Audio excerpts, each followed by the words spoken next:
it's going to open up Pandora's box. But I will say this. I do believe players that sign now, like Najee, should not be eligible now, but should have to sit out and come back in next year. It's just a slippery slope. And I agree with people like Tom Izzo. I don't like it at all. College basketball today, only on SportsGrid. Sometimes those coaches do get the axe regardless of what the owner said just a few short weeks ago. And sometimes, Joe, you can't have it both ways. Like a Jets fan, you probably want them to tank. They're doing a really good job of that by not even being competitive at this point. But at the same time, you sort of want it to be, yeah, we're not competitive winning games, but it looks like we have a future. We might have found our quarterback. We got a good foundation. Nothing is going right. The Early Line, only on SportsGrid. I mean, they couldn't get the Arizona State coach to come out. They couldn't get the BYU coach to leave their job. I mean, it's just very odd, I feel, when we watch this whole thing play out and try and really understand what happened here with Michigan not being able to make some of the splashier hires that they thought they were going to be able to make. Game time decisions, only on SportsGrid. Crosby has now left the team, by the way. He's pissed. Anyway, look at he's angry. He wants to play. He doesn't like what they're doing here. There's all sort of speculation. This might be the final straw, George, for him there. Like, I don't know why he stays. Yeah, I know. The thing is, he's got a Raider freaking tattoo. Like, the guy loves the Raiders. Like, he really does love playing for the Raiders. But and now, like you said, he's not happy about this. In-game live, only on SportsGrid.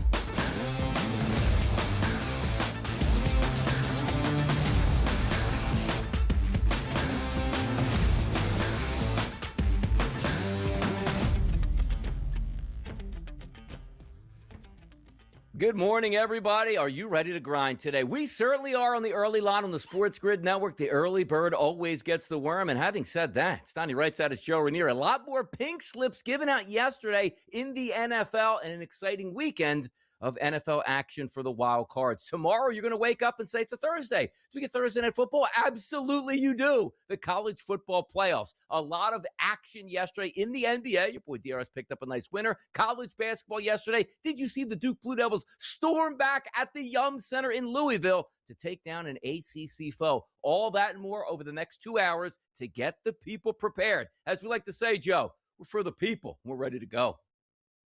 We are, and let's not forget, T-minus 24 hours before the U punches its ticket back to, oh, wait a minute, Miami for the national championship game. Ooh. Excited. Ready to go. The energy is high. The coffee is flowing. Yep. The extra shot of drop. Maybe a double espresso this morning. Here's Joe Ranier with the hottest topic of the day. Let's go. Well, Donnie, the Baltimore Ravens just made the biggest gamble in franchise history. Because after 18 seasons, the Ravens have fired John Harbaugh yesterday, the winningest coach in their franchise history. The man who has the most road playoff wins of any coach ever. Gone. Now, look, I get it. Sometimes things get stale. Sometimes an owner looks at 18 years and thinks, it's time for a change. Well, Steve Bisciotti, you want to change? You got it. But I have a feeling the only team that is going to benefit from this change is the one that now hires him. Because you want to know if firing a coach was a mistake. It's a pretty simple process, Donnie. Don't listen to the fans. Listen to the free market. Because the market never lies on the value of a head coach. Check this out. Because within 45 minutes of that news breaking yesterday, John Harbaugh's agent had 7 teams call him inquiring about his interviewing possibilities. Now, let's do a little math here. There are currently only 7 head coaching vacancies in the NFL, and one of them is the Ravens. That means a team that currently has a head coach actually picked up the phone and said, hey, if we can get Harbaugh, we'll fire our guy right now. That's called respect, Donnie. That is the league telling you that you might have just messed up because no other fired coach is getting that treatment. Anybody calling Dable right now? Callahan? No. It also reminds me a little bit of Mike Vrabel, who was fired a little late in the process and couldn't get any interviews during that particular cycle. But the Titans fired him because they too wanted change, remember? Well, how did that work out for them? Because they're sitting in the basement while Vrabel is on his way with the Patriots to the playoffs. So to the New York Giants or to the Falcons or to whoever lands him, send the Ravens a big thank you card this year, huh? Because you just won the lottery. And to the Ravens, good luck. You just threw away a proven commodity for a lottery ticket. Coaching matters in the NFL, Donnie. And one team likely just hit the jackpot. Yep, and you know what? Joe is right about that. This man's not going to be on. But people are going to break the Rooney Rule just to hire John Harbaugh and say, if you want to take draft picks or fine us, do whatever you want, but we had to get this coach in the building. Sometimes it can, though, work out for both franchises. Case in point, the Philadelphia Eagles. They had Andy Reid for a long time. Great football coach, couldn't get over the hump. Andy Reid goes to Kansas City. They start minting their dynasty, and the Philadelphia Eagles won 2 Super Bowls since Andy Reid left town. That is a rarity in sports here, people. So we'll see what happens. But Harbaugh is going to be employed very, very quickly at this point, which brings us to the hottest topics across the sports landscape. Here is the early lineup, and John Harbaugh is that first topic here. Out yesterday, surprising, Joe, because we asked you questions all this week. Is it going to be the quarterback, maybe, or the coach? And sometimes they stick with the coach, and the quarterback needs a fresh start. Baltimore chose, it looks like, to stay with the quarterback and not the coach. Harbaugh's era is done. He's been there a long time, won a lot of football games, and sometimes you just want a change for the sake of change. That's what it looks like Baltimore just did. Yeah, and it's interesting that they would have done it when they did it, but it's also not surprising, Donnie, given the fact that we've been hearing about this for weeks now, right? The possibility of Harbaugh not coming back, and we never, ever once heard from anybody in that front office dispelling any of those rumors or those innuendos. So, again, proven commodities are hard to find, and when you have 7 teams looking for a proven commodity, there's only one on the market available right now. And by the way, true CEO head coach as well, not the offensive coordinator, not the defensive coordinator. His background was in special teams, but where he really excelled at is being the CEO and make sure everything ran fluidly in that building for close to 20 years, which included a Super Bowl championship. How about Cliff Kingsbury? He's out in Washington, which really pissed off their quarterback, who they were comfortable with. This is always the tough part about the NFL. It's almost like you need to get the offensive coordinator / head coach to stay to keep the quarterback happy, as opposed to a quarterback carousel and or an offensive coordinator carousel. Commanders' Cliff Kingsbury's out. He'll find jobs quickly. The question is, will it be a head coaching job that he does find? Well, I'm sure he's going to have interviews. Now, again, there's only a handful of guys that, that have had any experience, not great experience, but at least some experience, and a lot of teams that are going to have very young quarterbacks. And listen, Jaden Daniels, like you said, loved him. So there is going to be opportunities for Cliff Kingsbury if he wants them. But it's interesting. They fired the DC, but they mutually agreed to go their separate ways with Kingsbury. Very interesting how that worked out. WWE signs a deal with Netflix. By the way, were they on Amazon Prime or Netflix? What were they on before? Is this just an extension, Joe, with the WWE with Netflix? Got to ask Kevin Walsh. I'm sure he knows all about this. I mean, it's got to. This is a Walsh topic if I've ever seen one. Without a doubt, he'll know exactly where this is. But listen, this is, talk about one of the ultimate franchises, Donnie. This is still making money and money and more money and more money, and now streaming services are getting involved. That's just mind-blowing to me. And also understand this about the WWE. It's a smart business move for the current regime. Like say, hey, you're taking away from people that can just watch it for free. They're cashing in their ticket now. They don't care probably what happens in 20 years. All of them won't even be here on this earth. Sometimes you got to cash out when it's right. And WWE is a money-making machine. Steve Phelps out there, let's just say steps down as NASCAR commissioner here. That's your neck of the woods, Joe. You want to step up there? Come on now. You got to be out of your mind trying to go toe-to-toe with Michael Jordan. Like, what are you doing, dude? Like, of course you're stepping down because you're in the middle of a lawsuit that now all of a sudden the truth is starting to come out with this guy. So, yeah, kudos. NASCAR will get themselves a new leader, and they deserve one. Ben Johnson, one of the best play callers in the NFL. He was with Detroit last year. Everything was hunky-dory on offense. This year, not the case. John Morton took over and said, you know what? I think I could do this here. Midseason, he wasn't doing it anymore. The head coach took over that spot, and it didn't work out well. Dan Campbell probably went to ownership and goes, yep, John Morton's not working out. We got to make that change. John Morton out as OC in Detroit. Oh, that's a shocker. I mean, yeah, the idea that the minute he took over, and we said it all throughout the season, that why is Dan Campbell calling plays? Oh, because this offensive coordinator is useless. That's why. Shocked it took that long, actually, to get that announcement out. One of the most historic franchises in Major League Baseball came over from the Philadelphia Athletics out to the Oakland Athletics, won a lot of world championships. Iconic brand, absolutely ruined. And now they're saying, like, you know what? You can't even trademark this stuff once you go to Vegas. Congrats, Age. You're losing all over the place. Yeah, no, that's not well thought out, Donnie. I'm not sure who is in charge of future endeavors here, but I'm not sure you guys thought this one through. So kudos to the A's, though, for having to change everything now once they move. Yeah, they're not even, it's unbelievable that this is happening, but quite frankly, they do deserve it. How about the Main Street Sports Group here? FanDuel included in this, missing payments to teams here. Money's not flowing like it used to here, Joe, apparently. Wow, there's only so many of those promos and bonuses, I guess, to go around there, Donnie. So, oops. But listen, in the end, they'll find the money. They always do. I'll tell you where we could find some money. Thursday and Friday night in college football. Spread lines are coming up next right here on the Early Line.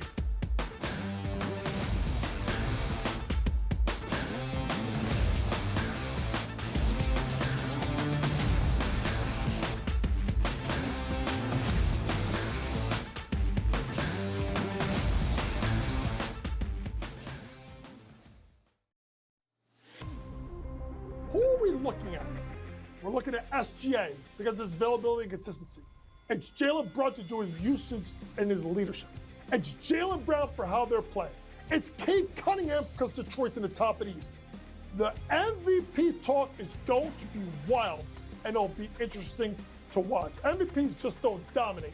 They survive the season. Pro basketball today, only on SportsGrid. The Steelers get their touchdown, and they miss the extra point. It was Lamar Jackson who made the plays to get the Ravens into what should have been easy field goal territory. So explain to me how in the world we can look at last night's game as, well, there you go, can't trust Lamar Jackson. The Craig Carton Show, only on SportsGrid. Maybe the fact was that the kicker just blew a 44-yard field goal. Now, by the way, I feel horrible for this kid, Tyler Loop, who made every single field goal this season 44 yards or less. But the extra point that was missed just before that by Chris Boswell was the only extra point that he missed all season long. So did they bless that same holy water when Boswell missed the extra point? Come on, guys. Let's get it. Newswire, only on SportsGrid.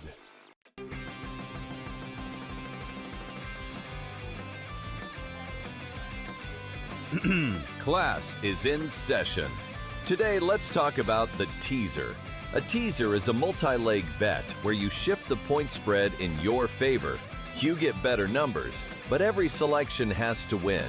It doesn't matter what you bet if you don't have the insights. Tune into SportsGrid and get ahead of the class.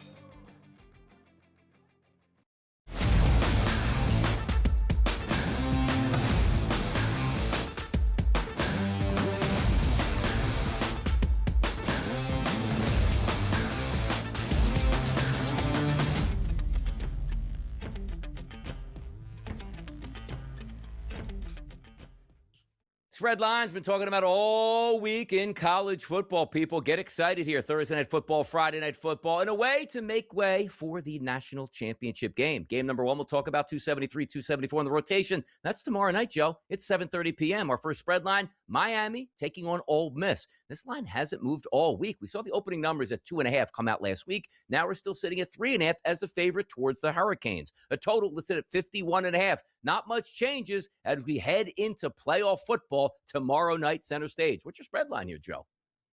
So, Donnie, I had a conversation yesterday with a couple of friends of mine that work in risk rooms in Vegas, and they need Ole Miss, and they were both on the same page about this. The books have a lot of liability on Miami right now, but we were all kind of shocked, Donnie, that they haven't seen a whole lot of total action here. The total kind of still sitting around 51.5, 52. Hasn't moved all that much. We are starting to see a 3 pop in here or there around the country. But for the most part, the initial surge of money was big enough to push this thing to 3.5. And that's kind of where it's going to sit. And they think there might be some late Ole Miss money coming back the other way. But I don't think you're getting under 3. So this is another one of those situations where pick the winner, Donnie, and you're likely going to cover one way or the other.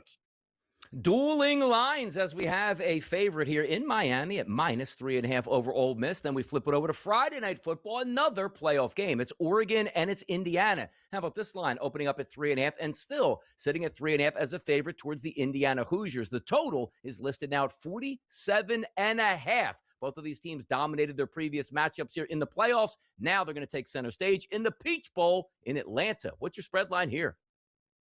Seems to have been a cutoff. A couple of spots hit 4 and then were immediately bought back down to 3.5, Donnie. So what I'm hearing about this is that it is a very public booking right now, meaning a lot of the handle in the marketplace, man, they are a darling right now. Indiana is the public darling. And many of the guys in the risk room seem to think that late Oregon money will be coming in. A lot of sharp guys kind of sitting on the sidelines, not because they think Indiana runs away with this, but because they're waiting the last minute to come back in on Oregon. So I don't think you're going to get 3 now. I do think that the public will keep betting Indiana. So if you want Oregon, I would wait as long as possible, Donnie, and get the best number you can. Fiesta and the Peach Bowl. That's going to determine the national champion, which will be played in Miami. Could it be the Miami Hurricanes back in the day, always playing the championship game at the FedEx Orange Bowl? Maybe we'll get that again this year. We'll find out Thursday, Friday. We'll know those champions by Saturday morning, and away we go. Let's take a look at the NFL. Monday Night Football. Yeah, you heard that right, in the playoffs. That's an 8 o'clock start. Houston and Pittsburgh, where now we have the road team Houston. That look-ahead line, Joe, was 3.5. 3's now across in the marketplace, still as a favorite towards the Texans. A total 39.5. Is this a Pittsburgh special, or is the right team favored with the Texans here? What's your spread line for this matchup Monday night? Houston, very public team right now, Donnie. Getting a lot of the tickets, a lot of the money, but like you said, there were 3.5s available over the last 48 to 72 hours. The minute we knew this was the matchup, it was 3.5. A 4 even popped up, but now, Donnie, here we go, sitting at 3, and that's likely where it's going to remain. So there is a pros versus Joes divide in this game. The pros seem to be taking the points here with Pittsburgh. The public, they love themselves, this Houston team, but also don't be surprised if this total starts to creep up here a little bit as well.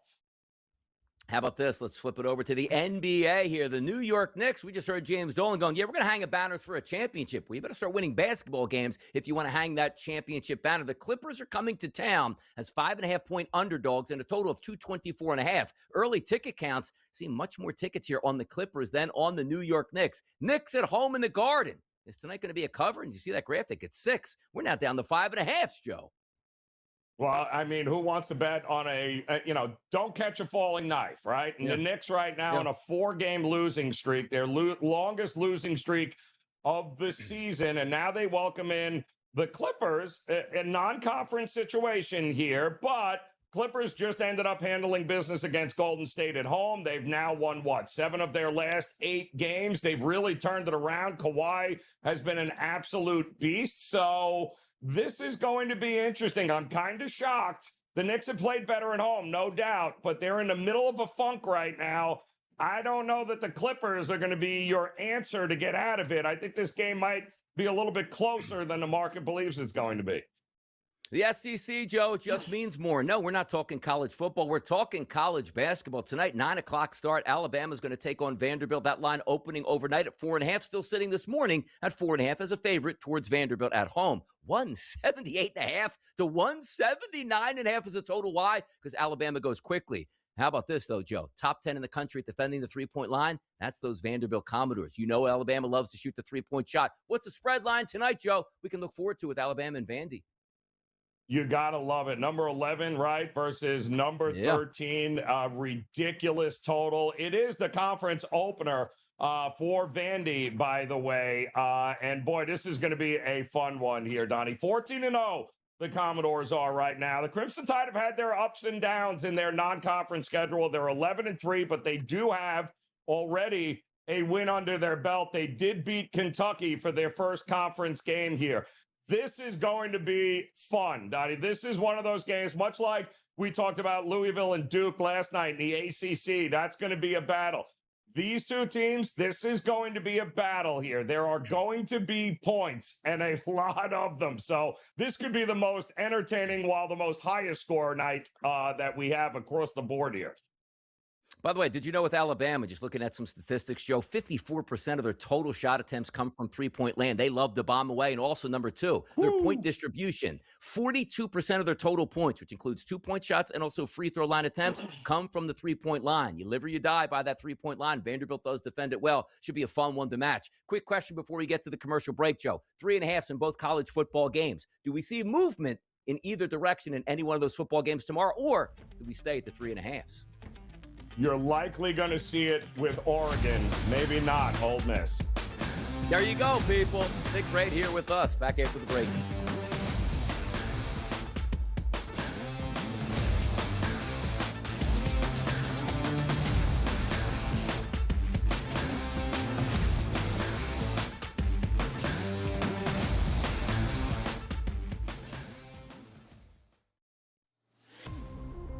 Who are we looking at?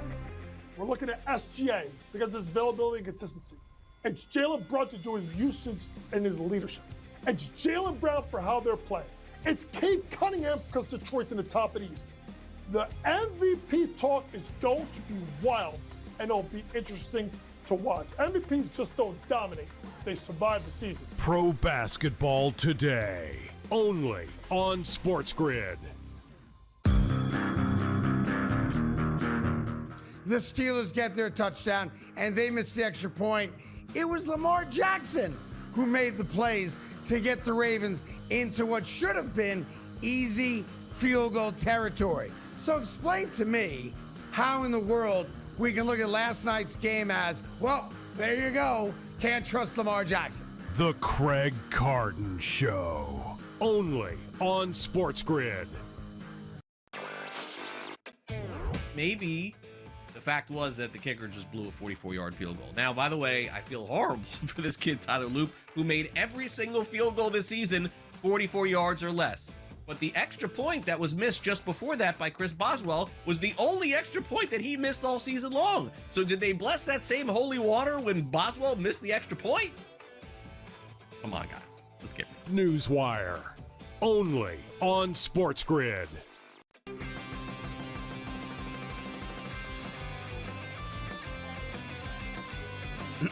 Class is in session. Today, let's talk about the teaser. A teaser is a multi-leg bet where you shift the point spread in your favor. You get better numbers, but every selection has to win. It doesn't matter what you bet if you don't have the insights. Tune into SportsGrid and get ahead of the class.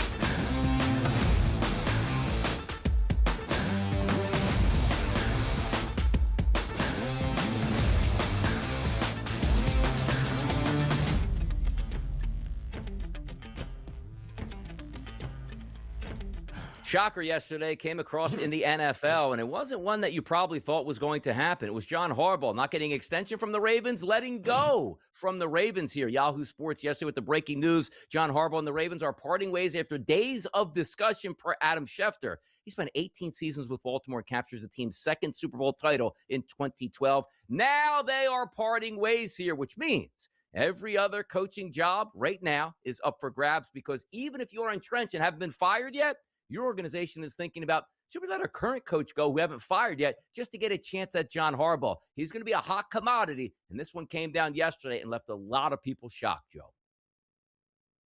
And it should, Donnie. Because let's face it, 18 years ago, and I give Bisciotti a credit because he took a chance on a special teams guy that was with the Eagles, right? It wasn't a proven commodity. I get it. But the idea that you're going to hit that lottery twice, no.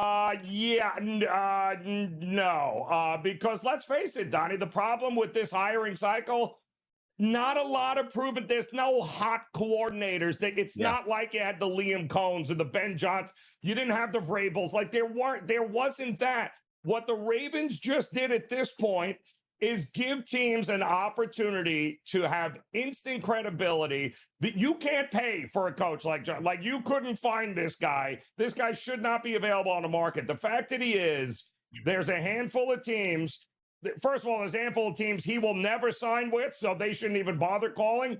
But I'm curious, what's the one team with a current head coach that called and said, we want him? I can't wait. I hope that comes out because could that be the Dallas Cowboys, for instance, Donnie, when it's all said and done? I'm telling you, there's a lot of people making phone calls, doing backdoor deals quickly, and also reaching out to his agent going, we have a head coach now. You tell me we're in the mix here. We will fire a head coach. We'll fire our general manager. We'll give you exactly what you want to run an organization. Now, also, sometimes when you're entrenched, your voice carries a long distance in those front office meetings. And sometimes when you're just looking to have change and say, you know what? We want to win a Super Bowl. Maybe our offense just isn't working. Lamar Jackson needs something new. What do you think about getting rid of the offensive coordinator, which is Todd Monken, who's certainly legitimate and also one of Harbaugh's guys? A lot of times those are sticking points here. Even in Philadelphia, when they won the Super Bowl, they move on from the offensive coordinator with Shane Steichen, who gets a job with Indianapolis, but then Press Taylor comes in under Doug Peterson. At the end of that next season where it didn't work out so well, they're like, hey, you know what, Doug? We want to go in a different direction on offense. He goes, I'm not going to fire Press Taylor. And then they eventually fired the head coach. But again, it was Doug Peterson, not around for 18 years, more or less 4 or 5 years in Philadelphia. Sometimes, Joe, these coaches are saying, like, look, it's going to be you're running my way or it's going to be the highway. And sometimes these organizations like the Ravens actually chose the highway over this. Yeah, it's kind of crazy. And I got to tell you, it wasn't mutual, Donnie. This was a firing. This wasn't they both agreed to part ways. He didn't want to leave. And a lot of people in the Harbaugh circle believe that, coordinator changes, coaching staff, some of those things would have happened before we got to this point.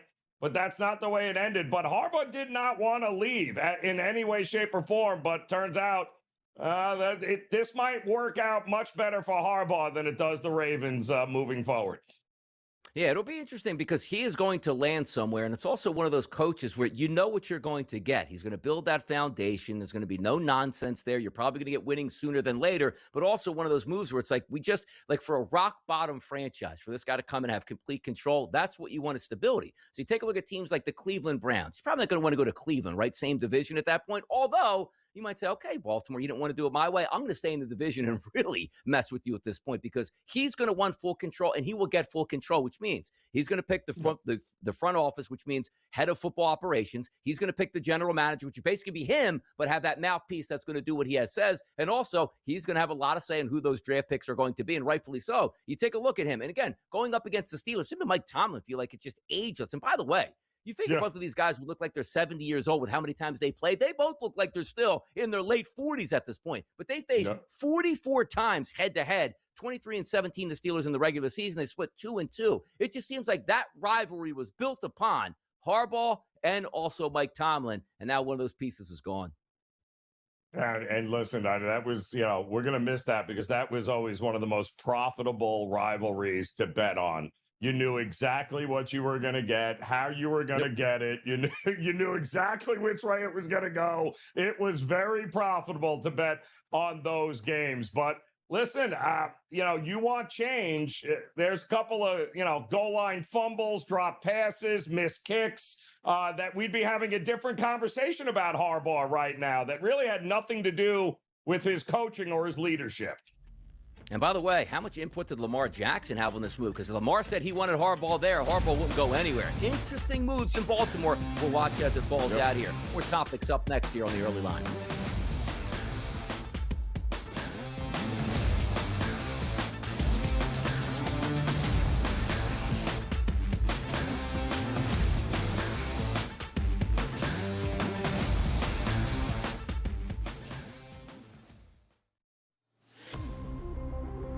it's going to open up Pandora's box. But I will say this.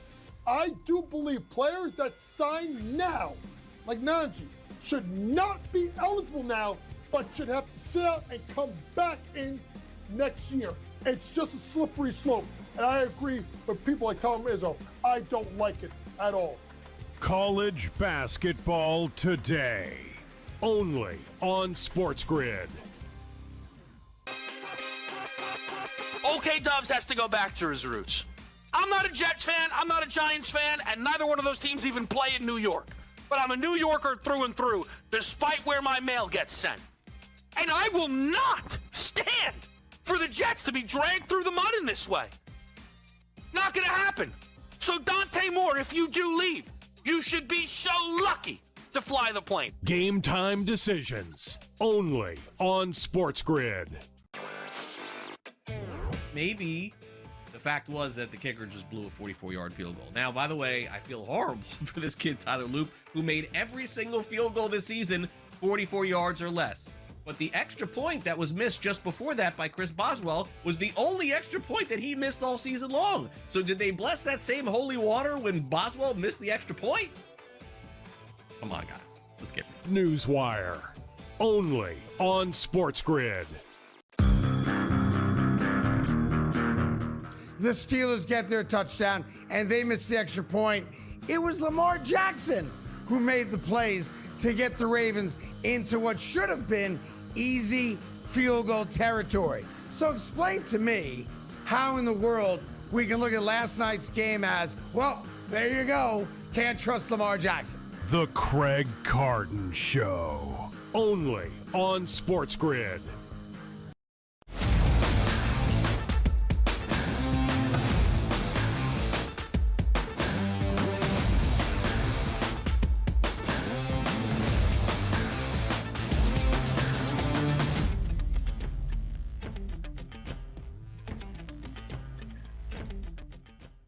College football and a lot of hot topics to go with it here, which includes we're going to get semifinal action tomorrow. Oh, yeah. It's going to be Miami and Ole Miss. The question is going to be who's on Ole Miss's sideline, all the headaches that they have put up with even during this run in the college football playoff. We're now seeing the list of LSU coaches on loan to Ole Miss for the CFB semifinal is now down to 2. So I look back at this and say, why didn't you just let Lane Kiffin and his complete staff coach this out at this point? Because the last thing you wanted was distractions. There's 2 ways they could have gone about this, Joe. Let Lane Kiffin and the staff coach, or nobody associated anything with Lane Kiffin even starts the college football playoff. I can't believe they let it get to this point. It was an impossible situation for Ole Miss because if you keep letting Lane Kiffin and the staff that's eventually leaving you anyway, and the portal time, I mean, this is the NCAA too. Had the portal not opened until that, the fact that the portal is open during this time, you would have given Lane Kiffin the opportunity to poach everyone and destroy your team. That's basically what you had to worry about there. This way, at least, you can mitigate the damage by some of these, the coordinators and those types of things. Okay, but I can promise you this. That question will come up, Donnie, when they lose to Miami tomorrow night. That question will come up with the athletic director. Like, why didn't you just let Lane be Lane and let him? Why let his other guys coach and not him? It makes no sense. It doesn't. And boy, you want to talk, and again, I don't know if it would impact the ratings, but just Lane Kiffin as the LSU head coach coaching Ole Miss in the SEC to a national championship and then wishing them well and probably not showing up at like the parade, wherever that would be in Oxford. Fantastic story here, but it looks like a lot of those coaches on their way out, only 2 left. We'll see if it impacts the game plan there for the Miami game against Ole Miss tomorrow night. How about this one? Indiana can become the first major college football team to finish the season 16-0 since Yale in 1894. By the way, they must not have had a good players union back in 1894. Boys were playing 16 games, taking what, Joe? Railroads across the country? Did they even have railroads in 1894? They have to hitchhike and walk across country with horseback? Man. It's been a hot minute, but boy, oh boy, it appears that they have figured out the whole NIL thing and portal and everything else there, and who would have thunk it? Indiana football would figure it out before Indiana basketball, Donnie. I would not have had that on my bingo card, man. Would not have figured that one out. And this would never happen in the non-NIL era, which now gives every opportunity for every payroll to be exactly the same. Now you got a coach that can actually talk to those recruits and say, you want to win, you're going to come here. You want to be a quarterback? Look what I just did. Kid transferred in, won the Heisman, probably won us a national championship, and he's the #1 overall pick. Oh, yeah, and we have just as much money as everybody else. Get used to this. There are going to be teams out there that we never talk. I mean, heck, we never talk about Ole Miss making runs to a national championship, and here they are doing that, let alone talking about Indiana. Who's next? Kansas going to be on the come up here? NC State on the come up? It's going to happen. Those Blue Bloods, who had the only advantage was great head coach, great system, get you to the pros. Now it looks like you can do this just about everywhere and make the same amount of money the way you go here. So we'll see what Indiana ends up with. My goodness, 16-0 in college football. It's a full pro schedule right there. Let's get after it. How about this? We'll take a look at the transfer portal and maybe quarterbacks from Washington signing on the dotted line and saying, oh, no, somebody's giving me more money, I'm leaving. How about Oregon running back Jaden Linmar is entering the transfer portal during the Ducks' playoff run? He had the longest game against Texas Tech, and now he's out. What type of money did somebody whisper in his ear to give this up, Joe, and say, I'm out of here? Yeah, I mean, the numbers that I heard yesterday, Donnie, were startling, that there are close to over 4,000 players in the transfer portal. So what happens to those, I don't know, let's say half that don't get signed somewhere? What happens to them, Donnie? Like, Enterprise Rent-A-Car. I mean, what are we doing here? You're actually transferring in the middle of playing in the semifinal for a national championship. That's where we're at right now. You better have a big game, my man. I'll tell you that. Otherwise, no transfer portal for you.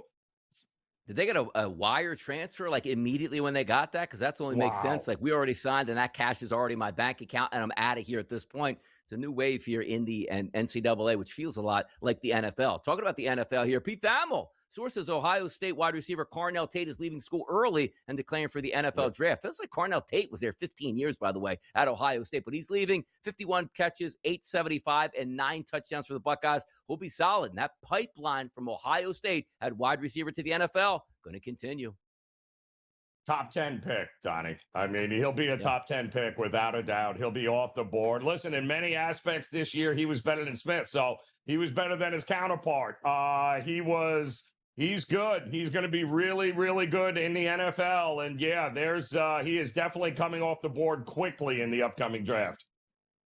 Rookie of the year market's going to be heating up on some of those predictive markets here to see if Carnell Tate could be the offensive rookie of the year. Let's get a quick recap there. Those two games are going to be played in the semifinals starting tomorrow night, 7:30 p.m. Eastern. That's out on the Fiesta Bowl. It's Miami and it's Ole Miss, Joe. We talked about that spread, right? 3.5 points. See where that's going to wind up. Miami as the favorite. Close ticket counts either side. But that total, 51.5, 52.5 showing up here at DraftKings. That should be one to watch. Both of these games in the semifinals will be played in domes from a clean slate. And also, most of these teams with some nice rest coming in. We'll see if it makes a difference. With this Ole Miss game, Joe, we just talked about less coaches here were helping early on. Maybe that makes a difference. Miami looking for the win to get, like, Miami could be playing for the national championship, man. It's been a long time saying that, Joe. And listen, I just want everyone to remember, when you look at these games, like who would you want to see in the national championship game? As intriguing as Indiana is, let me just tell you, if it's Mario Cristobal versus the guy that replaced him in Oregon, that would be another fantastic storyline, Donnie. Lanning versus Cristobal, the former Oregon head. Boy, I got to tell you, I don't think we can go wrong in any matchup, quite honestly. And I don't know that I've ever said that when it comes down to figuring out who should play for a national championship. But the stories will write themselves here no matter who wins, Donnie. Oh, the stories will, especially with Indiana. Like, in Indiana, like, I don't know what time capsule we would have been in, Joe, just 5 years ago. Like, hey, by the way, we're going to do a show together where Indiana's going to be far and away the best team in the country with the Heisman Trophy winner. You're like, this is an alternate universe. That can't happen. Like, Indiana struggled getting like 2 wins in the Big Ten, and now they're going to go 16-0. And also, they didn't play it. Like, once you get to the playoffs, you're playing great competition, big names every single week. There's no excuses for them to go, they got lucky with their scheduling. This isn't the BCS era or the mythical national championship era where it's like, hey, they had an easy schedule and got voted as the national champions. You got to prove it. Looks like Indiana has a legitimate chance to do that. Taking on Oregon in that game because, again, Oregon smashed Texas Tech. Indiana smashed Alabama. This line sits as 3.5 for Oregon, and they are the public darlings, Joe, with about 70% of the tickets coming in on their side. But that line isn't moving here. Oregon's going to come to play, and Dan Lanning is one of those coaches that can get in his players' ears and how much NIL they have and how much pomp and circumstance they have with the uniforms. He can still force them, like, you know what? You're getting no respect out there. And he's one of those coaches that'll drive that home. Yeah, and you got to love, it's so funny, too, because you got to love Cignetti. He's pulling the old playbook out of Saban, right? With it's very hard to beat a team twice. It's very hard to beat a good team twice. Do you know how many times he has said that from the minute that he won that game and he knew he was playing every time a microphone in his face, he keeps telling, well, very hard to beat a good team. That's Saban to a T. He's basically telling his team, nobody thinks you can beat this team twice. Nobody thinks you can. It's just absolutely amazing what Cignetti is doing at Indiana.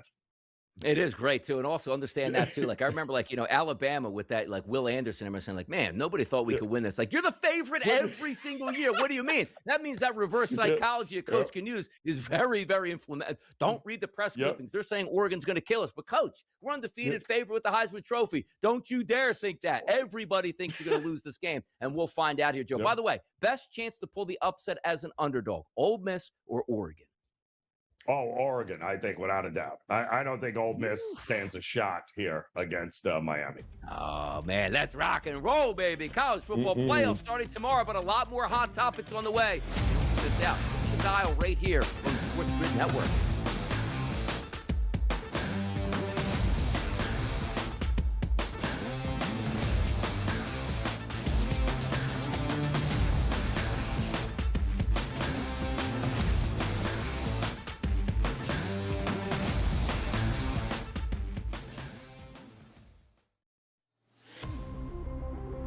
It's going to open up Pandora's box. But I will say this. I do believe players that sign now, like Najee, should not be eligible now, but should have to sit out and come back in next year. It's just a slippery slope. And I agree with people like Tom Izzo. I don't like it at all. College basketball today, only on SportsGrid. Okay, Dubs has to go back to his roots. I'm not a Jets fan, I'm not a Giants fan, and neither one of those teams even play in New York. But I'm a New Yorker through and through, despite where my mail gets sent. And I will not stand for the Jets to be dragged through the mud in this way. Not gonna happen. So Dante Moore, if you do leave, you should be so lucky to fly the plane. Game time decisions, only on SportsGrid. Maybe the fact was that the kicker just blew a 44-yard field goal. Now, by the way, I feel horrible for this kid, Tyler Loop, who made every single field goal this season 44 yards or less. But the extra point that was missed just before that by Chris Boswell was the only extra point that he missed all season long. So did they bless that same holy water when Boswell missed the extra point? Come on, guys. Let's get it. Newswire, only on SportsGrid. The Steelers get their touchdown, and they miss the extra point. It was Lamar Jackson who made the plays to get the Ravens into what should have been easy field goal territory. So explain to me how in the world we can look at last night's game as, well, there you go, can't trust Lamar Jackson. The Craig Carton Show, only on SportsGrid.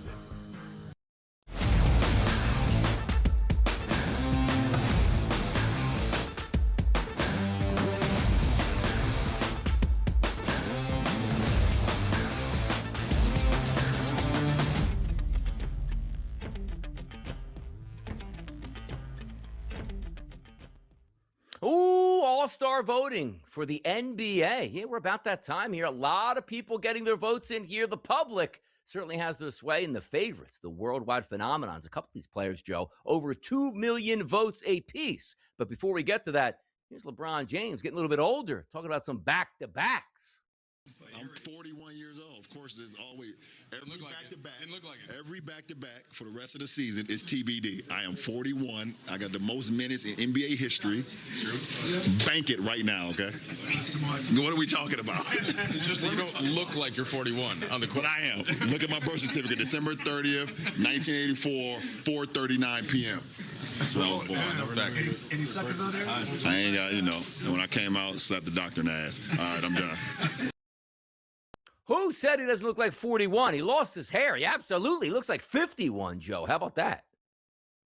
Just watch him play. You'll know he's 41. It's not that hard to figure out here, Donnie. But he's got a point, though. Like, acting like there's never going to be listen, even if he doesn't play the game before, there's still always going to be a TBD in every game that the Lakers play from here on out that he's on this team, Donnie. Who are we kidding? There's no guarantee he's going to be playing in any of these games. He's right. Leading vote getters here for the NBA All-Star Game in the West is Luka Doncic, 2.2 million votes, along with Giannis Antetokounmpo in the East. He's over 2 million votes. Followed in the West, the top five, Doncic, Jokic, Curry, SGA, and Wembanyama. And then we have Antetokounmpo, Brunson, Maxey, Cunningham, and Mitchell. I'm actually surprised, to be honest, Wembanyama is as low as 5. Because I do think he's one of those global superstars that could sort of press like Luka Doncic is. I'm surprised. Like, it's no shame in his game. He's top 5 that young, and he hasn't had that huge run just yet or an MVP season or a championship. But I actually thought he should be a little bit higher than that 1.3 there, Joe. Yeah, I did too as well. But listen, it's going to be the same old with this All-Star game and the players that we're going to see. I'm more interested in maybe some of the younger guys, the next generation of guys that are having really good seasons here. Let's see the Cooper Flags of the world. Let's get this generation ready to go, because we all know the over-under in this game is going to be what, Donnie, 400? What are we, I don't even know what they're doing anymore. Didn't they change it? Aren't we getting, is it a rotation of 3-on-3? What are we doing this year with the NBA All-Star Game is my question.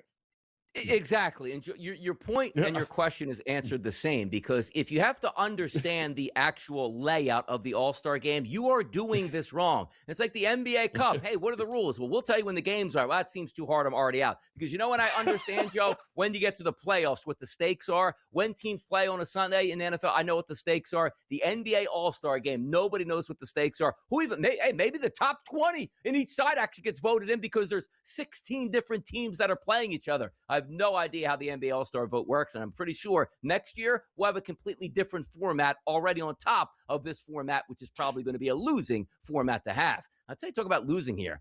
We didn't expect OKC to lose that many games this year, and technically they aren't. But they opened the season as of December 5th at 22-1. It's like, man, are they going to lose 5 games this entire season? You look at their record a month later, they're 30-7. It's just the lull of the NBA season. The competition sometimes heats up, sometimes it cools down. Maybe they're on a tougher stretch, but it's really hard for an NBA champion to go into the next season hungry, which they were to start, and then go, man, we're just waiting for the playoffs at this point. And it looks like they are in a little bit of lull right there. And how do you not expect that in this day and age, right, Donnie? True. I mean, they went from the hunter to the hunted now. And that means every night they're learning a valuable lesson that the greatest franchises and teams, right, throughout history of the NBA have learned, that the minute you become a champion, you are getting even the worst and mediocre teams, and you're getting their best shot every night, because everybody is going to want to take a piece of you. And let's face it, it takes its toll on you on an 82-game season. So they're learning a very valuable lesson. Doesn't mean they're not going to have a chance to win it again this year. They absolutely will. But there are going to be periods where, listen, they're already overvalued as it is in the marketplace, even losing games. There are going to be opportunities to fade them and win some money this season. And maybe there's an opportunity tonight as we take a look at an 8 o'clock start. The Utah Jazz in town to take on OKC. You ain't getting a cheapie here. It's minus 18.5 as a favorite towards the Thunder and a total of 242.5. Now, this isn't one of those games they stumble in. The question's going to be is, would you like to take that money line at minus 1,493? How about that money line? What the heck? Can't we just round numbers up anymore? What's going on? 18.5. See what I was saying about the overvalue? What part of OKC current form leads you to believe they're going to beat anybody by 18.5 points here? This is a big number. And it's one of those situations where dog or pass, Donnie, in this spot here. If they're laying 18.5 and the total is 241, and how many points are we getting in this game exactly if they're going to win by 20 or more? Yeah, I mean, absolute blowout, it looks like, is on the topic. How about the Nuggets and the Celtics here? The Celtics playing really good basketball, which includes Mr. Brown is going off this season without Jason Tatum. You take a look at the Celtics and favor by 9.5 and the Nuggets. You said, boy, they're getting a lot. They're playing basically, as Joe pointed out earlier, G League level players, but it seems like they're comfortable getting around double digits here. They won in Philadelphia in overtime outright recently. Well, and that's, the beauty of the NBA and how you profit handicapping the NBA, Donnie, is you look for market overreactions. And yes, while they were decimated, that, they are a very well-established organization, and they still have Jamal Murray on the court there. And as long as they have him, they're going to have an opportunity to take advantage, because if we're going, oh, this is an easy one. Look at it. 4 of their starters are out. Imagine what the players are saying when they hit the court, like, oh, we got this. No, it's not going to be easy. It's always going to be a fight there, especially with Jamal Murray on the court. How about the Lakers and the Spurs going to tee it up in San Antonio? This line opened up overnight, Joe, around a -6 as a favorite for the Spurs. We're now up to 8 at some places in the marketplace as a favorite towards the Spurs, 234.5. You heard LeBron James talking about back-to-backs. May the Lakers be a little bit light tonight, but a heavy favorite now for the San Antonio Spurs. Yeah, nobody cares if LeBron is playing or not. It doesn't affect the line. What affects the line is if Victor Wembanyama is playing tonight. And that is the status that we need to know about here. This will be, I think, the third meeting between the Spurs and the Lakers here. Should be interesting here, both on a back-to-back. Let's get a Wednesday check-in on your wild card weekend in the NFL. Joe and Donnie in the morning. We'll be back after this short break.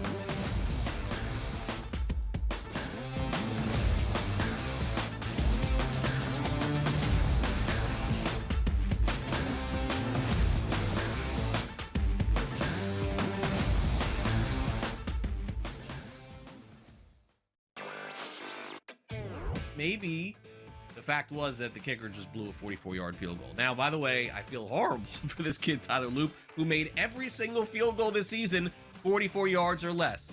But the extra point that was missed just before that by Chris Boswell was the only extra point that he missed all season long. So did they bless that same holy water when Boswell missed the extra point? Come on, guys. Let's get it. Newswire. Only on SportsGrid. They have one more win than Chicago, and they literally beat Chicago in Week 17, and yet the Niners are on the road and the Bears are at home. Why? Because of an outdated rule that says, well, winning your division is the holy grail. Rewarding an 8-win division winner with a home playoff game is like giving the corner office to the guy who won the office fantasy pool instead of the guy who actually closed the accounts all year. The Early Line, only on SportsGrid. It's going to open up Pandora's box. But I will say this. I do believe players that sign now, like Najee, should not be eligible now, but should have to sit out and come back in next year. It's just a slippery slope. And I agree with people like Tom Izzo. I don't like it at all. College basketball today, only on SportsGrid.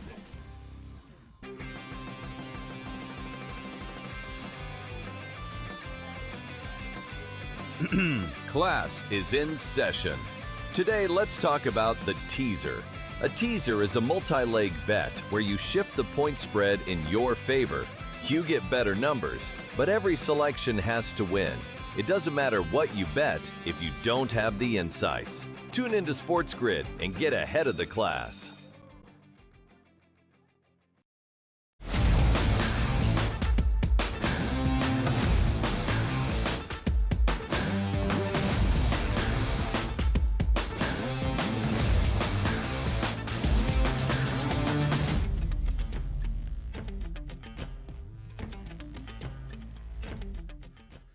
Wildcard weekend, usually the first game has something to do with either the Cincinnati Bengals and or the Houston Texans, or both of those teams if they met each other, if they've done multiple times in the playoffs, but that's not the case anymore. Houston got bumped to Monday Night Football to take on the Steelers, which leaves us with our new start to the NFL playoffs, which is the Carolina Panthers at home taking on the Los Angeles Rams. This line currently sitting at most outlets at 10.5. We even start to see some 11s in the marketplace. Joe, we've talked about this week. The one thing that the Rams don't want to see happen is have any rain in the forecast. Now the forecast starting to say there will be rain in the forecast starting at 4 o'clock. Chances of precipitation around 40%, earlier at 4 or 5 o'clock more than later in the game around 6 or 7 o'clock. Temperatures are kind, though. 71 degrees at kickoff and winds manageable at under 13 miles per hour, Joe. Let's start here. Double-digit favorite for the Rams against the Panthers, but maybe some weather concerns here that we saw last time these two teams played.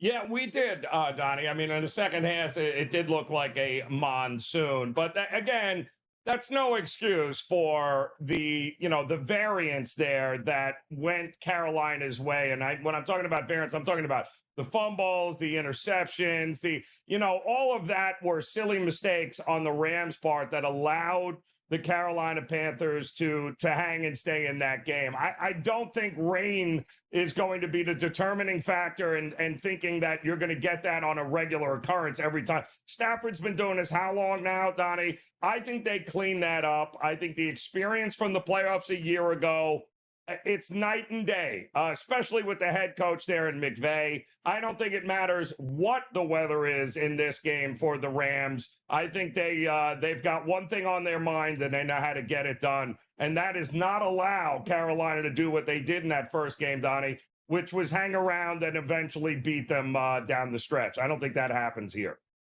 You take a look at the passing props in this game, and it's not a surprise. Like Matthew Stafford, 262.5, even if rain is in the forecast. His touchdown prop is always ridiculous. It's always listed at 2.5 because he usually throws 3. Now, understand this. The playoffs are a little bit different animal than the regular season, where maybe Sean McVay's like, you know what? We're in that red zone. We don't want to hand it off. We want to get Stafford as many touchdown passes as possible, which did a great job doing that. But also understand this. It's interesting that Bryce Young is listed at 190.5 because theoretically you could say, like a good game plan for Carolina where they cover the spread is Bryce Young probably throws for 150 yards because they controlled the game on the ground and really made it ugly. But then again, you're like, well, how can he win the game if they only throw for 185 or so? And if they're losing, which they're supposed to be based on the odds makers setting this at double digits, he's got to be throwing the entire second half. So that's an interesting one at 190.5. The Stafford one makes a lot of sense. But if you figure also that they're leading and it's a playoff game and maybe some weather concerns, I might even be leaning under on his 262.5 for Matthew Stafford.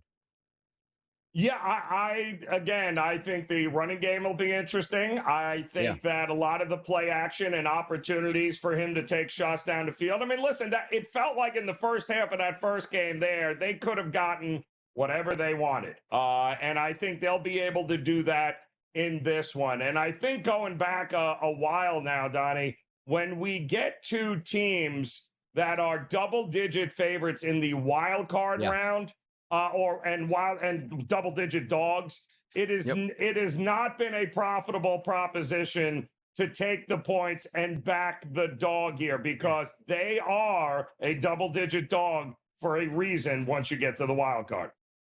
Two cold weather teams going to tee it up on Saturday night in cold weather. Yeah, how about that? 33-degree temperatures with wind speeds only around 10 miles an hour in the windy city, but no precipitation in the forecast. That's the Packers and the Bears, who now we see across the board. The Green Bay Packers are a certified favorite. -1s, the -1.5s as we look. So, Joe, I'll start there. Bears is the 2 seed. Underdogs at home. That says a lot. Tells you everything you need to know, especially against a team that you did just beat, right? A couple of weeks ago. You split the season series, but given the fact that the history tells us Bears are now 2-12 straight up versus Packers in their last 14 meetings and 3-11 against the spread, it appears that the market is not buying that last victory and thinks that somehow Chicago has figured out the Packers. I agree. Yeah, by the way, that was a crazy finish as well. And also, Jordan Love got knocked out of that game with a concussion. Still had a double-digit lead in the fourth quarter. All I have to do is recover an onside kick, which is so easy to do in today's NFL landscape. They didn't do that and end up losing that game. The odds makers are holding firm, even though the public, the tickets are stacking up on the Chicago Bears. But also keep in mind, The Bears opened as a favorite here at -1.5, and now the underdogs at 1.5, despite all of those public tickets coming in, as Joe pointed out. Sometimes you can just read lines and say, forget about the X's and O's. This doesn't look right for a 2 seed to be an underdog at home in a home playoff game. We'll see how that plays out. But those are the 2 games there on Saturday night to get you ready for. We got hour number 2 coming up and a lot more great information to go. Joe Ranieri, Donnie Rightside, the SportsGrid Network, the early line. Vaccinated heavy.